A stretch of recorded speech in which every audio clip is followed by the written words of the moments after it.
Historia ya Joseph Sinde Warioba. Joseph Sinde Warioba alizaliwa mwaka 1943 nchini Tanzania, katika kipindi ambacho taifa lilikuwa bado linajenga chini ya misingi ya uhuru, haki na umoja wa kitaifa.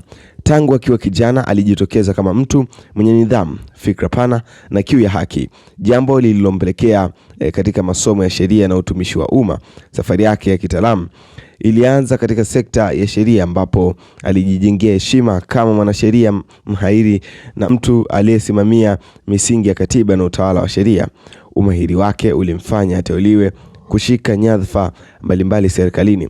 Hatimaye mwaka 1985 alipoteuliwa kuwa waziri mkuu wa Jamhuri ya Muungano wa Tanzania, wadhifa uliotumika hadi 1990 chini ya uongozi wa Rais Al-Hassan Mwinyi.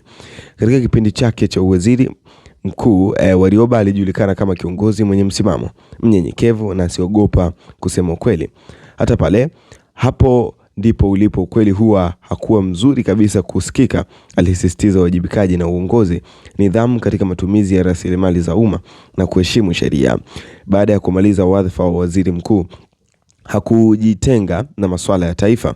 Aliendelea kutumikia nchi kupitia nafasi nyingine muhimu, ikiwemo kuwa makamu wa rais Mahakama ya Afrika ya Haki za Binadamu na Watu, akiwashikilia wa Tanzania na Afrika kwa ujumla katika kusimamia haki na utu wa binadamu. Miaka ilivyopita, Warioba alizidi kujitokeza kama sauti ya maadili katika jamii, akikosoa rushwa, unafiki wa kisiasa na uongozi unaotanguliza maslahi binafsi badala ya maslahi ya wananchi. Kauli yake zilikuwa kali, lakini zenye lengo la kuamsha dhamira na taifa.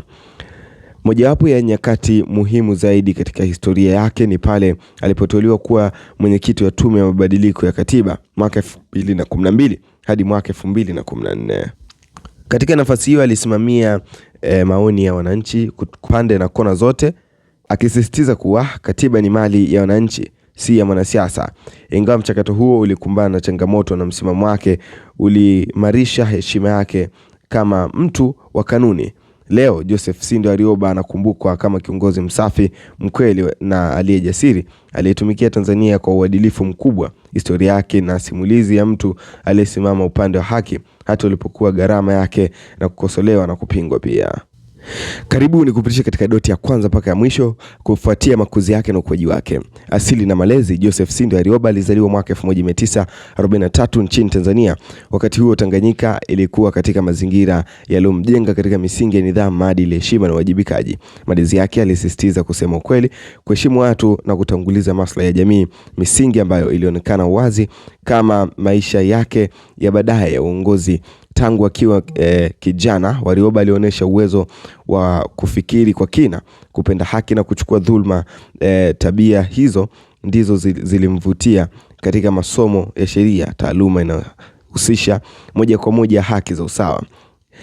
Warioba alipata elimu ya juu katika sheria na hata mwanasheria aliyobobea. Elimu hii ilimjengea uwezo wa kuelewa katiba na sheria za nchi, kutetea misingi ya haki na utawala wa sheria, kutoa hoja nzito zenye mantiki na za misingi ya kisheria. Safari ya uongozi serikalini. Kabla ya kuwa waziri mkuu, Warioba alihudumu katika nyadhifa mbalimbali za serikali, hasa katika sekta ya sheria na utawala. Uadilifu na weledi wake ulimfanya ategemee katika majukumu mazito ya taifa. Mwaka 1985 aliteuliwa kuwa waziri mkuu wa Jamhuri ya Muungano wa Tanzania chini ya Rais Al-Hassan Mwinyi. Kipindi hiki chake alisisitiza wajibikaji wa viongozi, alipinga matumizi mabaya ya madaraka, alisisitiza nidhamu katika utumishi wa umma. Alikuwa tayari kukemea hata viongozi wenzake pale walipokosea. Tofauti ya viongozi wengi, Warioba hakupenda sifa za juu, bali aliamini uongozi ni dhamana, si fursa za kujinufaisha. Msimamo wake wa maadili na ukweli. Umoja wa sifa za Warioba ni uaminifu kwa ukweli. Mara nyingi alikosoa rushwa, unafiki kwa siasa, uongozi unaotanguliza maslahi binafsi, kupuza sauti za wananchi, mchango katika haki za binadamu. Baada ya kuondoka kwenye siasa za utendaji wa kila siku, Warioba aliendelea kuitumikia nchi na Afrika katika sekta ya haki. Aliwahi kuwa makamu wa rais wa Mahakama ya Afrika za Haki za Binadamu na Watu. Hapa alisimamia haki za binadamu, utawala wa sheria, heshima ya utu wa mwanadamu. Aliongeza heshima yake kimataifa na kuifanya Tanzania itambulike katika masuala ya haki barani Afrika. Tume ya mabadiliko mwaka 2012 hadi mwaka 2014. Hii ni sura muhimu sana katika historia ya Warioba. Aliteuliwa kuwa mwenyekiti wa tume ya mabadiliko ya katiba, jukumu alilohitaji uvumilivu, ujasiri na uadilifu kusimamia maslahi ya wananchi dhidi ya shinikizo la kisiasa. Katika mchakato huu alisisitiza kuwa katika katiba ya wananchi, alitetea maoni ya watu na kawaida, hakukubali kuyumbishwa na maslahi ya kisiasa. Ingawa rasimu ya katiba ilipitishwa kama ilivyopendekezwa, Warioba alitoka katika mchakato huo akiwa ameimarika zaidi katika heshima ya wananchi, mtazamo wa jamii na urithi wake. Kwa wananchi wengi, Warioba anaonekana kama kiongozi msafi, mtu wa kanuni, kielelezo cha uongozi wa maadili, sauti ya haki hata baada ya kustafu. Urithi wake si mali bali ni mfano wa uongozi na uadilifu, ujasiri wa kusema kweli, kumweka wananchi mbele ya siasa.